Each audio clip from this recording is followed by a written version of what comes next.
Our story takes place at the very end of Paul's life. He's in the Mamertine prison in Rome. He's been accused of burning down half of Rome by Emperor Nero, and he's alone and in the darkness. And if you remember from Acts of the Apostles, a very important figure in Paul's life is Luke, the physician. And so our story is about Luke sneaking into Rome to bring some solace to Paul in his last days. And what comes out of it is that Luke and Paul decide we need to get Paul's story to the world. And this is sort of the beginning of the Acts of the Apostles being written. Very, very difficult days of early Christianity.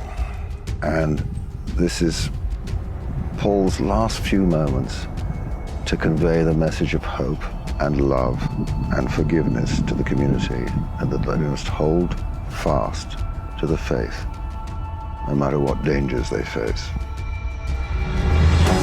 When I looked at this screenplay, I was amazed at the survival of Christianity rests with just a couple of people. Priscilla and Aquila are hiding out, essentially, and taking people who need help.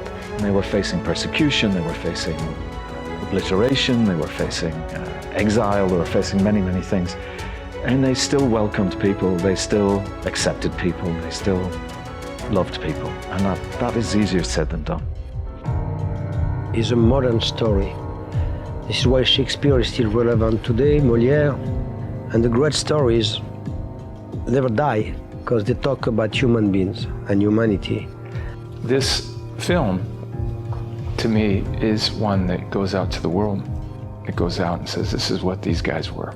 And the people that are going to watch it are going to say, wow, they're a sinner like me.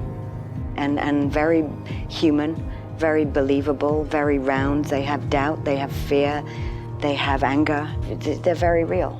The notion that someone could make a radical change in their life, that could go from being a thug to being one of the most important people in religious history, intrigued me. We have a tendency to put people like that on a pedestal, and there's almost becomes this disconnect, like I'm not as holy as they are. You know, God set them apart in a unique way, in a special way. It's not the same as me, but the reality is they were just like us. They weren't born with halos around their heads.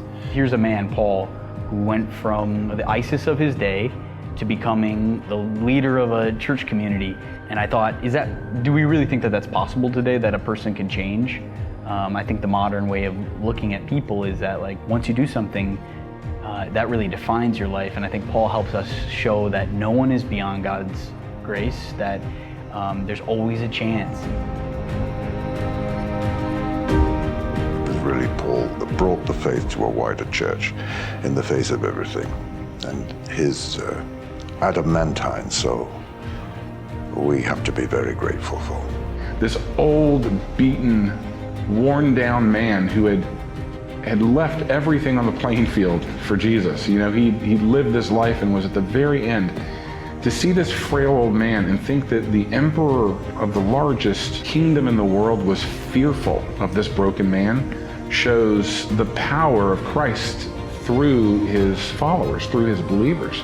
I just am so excited to tell this story and offer these themes to the world at a time when I think that we are so desperate to hear these things, to hear that we're loved, to hear that there is mercy and grace for anything, to hear that there is a God that's bigger than us, that loves us, and that we cannot fall too far from his grasp.